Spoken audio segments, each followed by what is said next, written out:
Theta. Cosine of theta होता क्या है? कोसाइन ऑफ थीटा होता है एडजेसेंट, जो कि ये वाला साइड होगा जो कि x है, divided by hypotenuse. So adjacent जो कि x है डिवाइडेड बाय हाइपोटेन्यूज, जो कि b वेक्टर b का मैग्नीट्यूड होगा, क्योंकि एक वेक्टर का मैग्नीट्यूड उसके लेंथ से डिनोटेड होता है। सो ये जितना मैग्नीट्यूड का होगा उसका लेंथ उतना बड़ा होगा। सो इसका लेंथ जो है उसे हम वेक्टर b के मैग्नीट्यूड से डिनोट कर सकते हैं। आप ऐसे भी लिख सकते हैं। चलिए मैं ऐसे लिखता हूं। सो यहां से आगे बढ़ते हुए हम कह सकते हैं x जो है x ये बराबर हो जाएगा वेक्टर b का magnitude into cosine of theta. इसे इस साइड में ट्रांसपोज करके ले जाए तो इसके साथ कोसाइन ऑफ थीटा के साथ ये मल्टीप्लाइड हो जाएगा। अब हमारा नेक्स्ट टास्क है y को पता करना। तो y को पता करने के लिए देखिए क्या होगा, अगर हम साइन ऑफ थीटा कंसीडर करते हैं तो हमें क्या मिलेगा? हमें पता है एक ट्राइंगल में, इस ट्राइंगल में ये वाला जो एंगल है उसका sine value, that means sine of theta is equal to opposite side जो कि y है डिवाइडेड बाय हाइपोटेन्यूज। सो यहां से हम कहेंगे y डिवाइडेड बाय हाइपोटेन्यूज, फिर से वेक्टर b का मैग्नीट्यूड। सो यहां से आगे हम कहेंगे y जो है ये बराबर हो जाएगा b का मैग्नीट्यूड, वेक्टर b का magnitude into sine of theta. So देखिए x और y का वैल्यू हमने पता लगा लिया। कौन कौन से इंफॉर्मेशन से? जो गिवन इंफॉर्मेशन था उसी से। b तो गिवन था, a भी गिवन था, और साथ ही साथ यहाँ पर उन दोनों के बीच का एंगल जो था वो भी गिवन था। तो यहाँ देखिए उन्हीं को हमने यूज किया है। आगे हम क्या करेंगे, r को पता करने के लिए, r जो है इस पूरे ट्राइंगल में जो हाइपोटेन्यूज है उसे पता करने के लिए हम पाइथागोरियन थ्योरम अप्लाई करेंगे। जो बेस है उसका स्क्वायर, बेस तो यहां से यहां तक हो जाएगा। अब ये पूरा राइट ट्राइंगल बना ना, ये पूरा का पूरा ट्राइंगल, तो उसका जो बेस होगा वो तो a प्लस एक्स होगा और उसका जो परपेंडिकुलर होगा वो y होगा। सो बेस का स्क्वायर प्लस परपेंडिकुलर का square is equal to hypotenuse square. So यहां से हम कह सकते हैं जो रिजल्टेंट वेक्टर का मैग्नीट्यूड होगा, क्योंकि लेंथ पता कर रहा है, हाइपोटेन्यूज जो है वो हमें लेंथ देगा सिर्फ। सो इसका स्क्वायर इज इक्वल टू, हम कह सकते हैं जो बेस है उसका स्क्वायर, तो बेस क्या है? वेक्टर a का मैग्नीट्यूड प्लस x, इसका स्क्वायर प्लस ये जो y है y का स्क्वायर, y का स्क्वायर। सो यहां से वैल्यूज पुट करें। सो वेक्टर a का मैग्नीट्यूड प्लस x के लिए ये वाला टर्म, सो वेक्टर b का magnitude into cosine of theta इसका होल स्क्वायर, प्लस y के जगह वेक्टर b का magnitude into sine of theta इसका होल स्क्वायर। सो यहां से आगे बढ़ते हैं।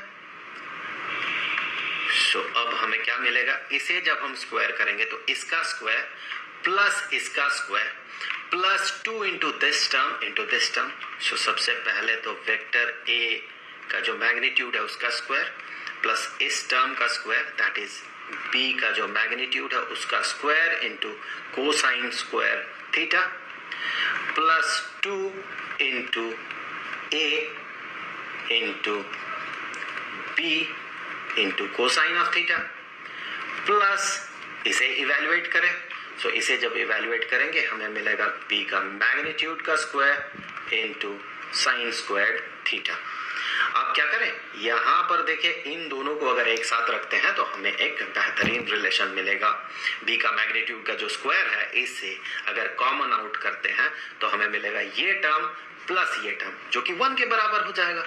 सो यहां से आगे बढ़ते हुए हम ये कह सकते हैं कि ये बराबर हो गया a का मैग्नीट्यूड का स्क्वायर प्लस b का जो मैग्नीट्यूड है उसका स्क्वायर, इसे कॉमन आउट हमने कर दिया, और ब्रैकेट के अंदर कोसाइन स्क्वायर्ड थीटा प्लस यहां से देखिए sine squared theta, sine squared theta plus 2 into a का मैग्नीट्यूड इंटू b का magnitude into cosine of theta.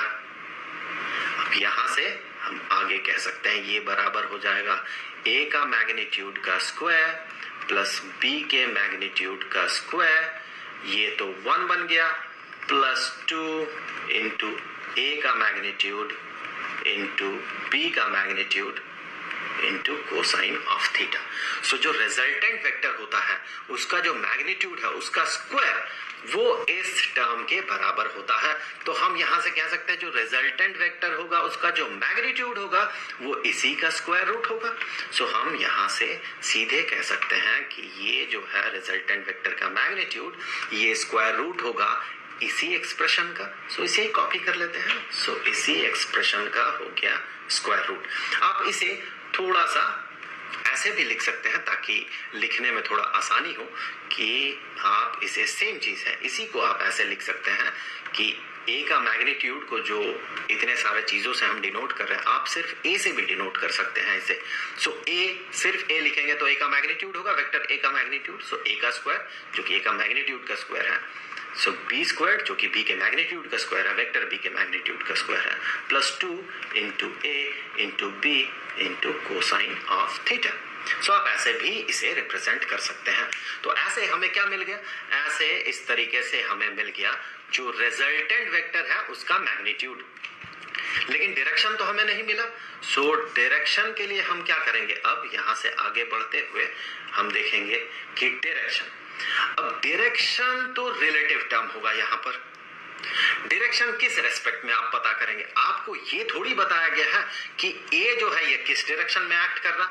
ये नहीं कहा गया कि ए ईस्ट के डायरेक्शन में है या फिर साउथ के डायरेक्शन में है या नॉर्थ के डायरेक्शन में है या फिर नॉर्थ ईस्ट के डायरेक्शन में है। कोई भी डायरेक्शन बताया नहीं गया है।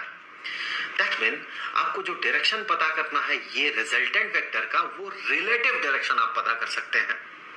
मतलब ये जो ए एक्ट हो रहा है या फिर बी एक्ट हो रहा है इन दोनों के रेस्पेक्ट में ये जो रिजल्टेंट वेक्टर है ये किस डायरेक्शन में है। इसका मतलब अगर आप ये वाला एंगल पता लगा लेते हैं, मान लेते हैं ये वाला एंगल अल्फा है, तो अल्फा अगर पता लगा लेते हैं तो आप कह सकते हैं कि आर का डायरेक्शन हमने पता लगा लिया। हम क्या कहेंगे, आर किस डायरेक्शन में है, हम यही कहेंगे कि आर वेक्टर ए के साथ अल्फा एंगल बना रहा है। तो अपने आप रिजल्टेंट वेक्टर जो है उसका डायरेक्शन हम समझ जाएंगे। तो ये जो अल्फा है ये पता लगाना होगा। कैसे पता लगाएंगे, ध्यान से देखिए, ये वाला जो लेंथ है ये हमने पता लगाया है और ये भी हमने पता लगाया है। दोनों ये होगा a प्लस एक्स और ये होगा y।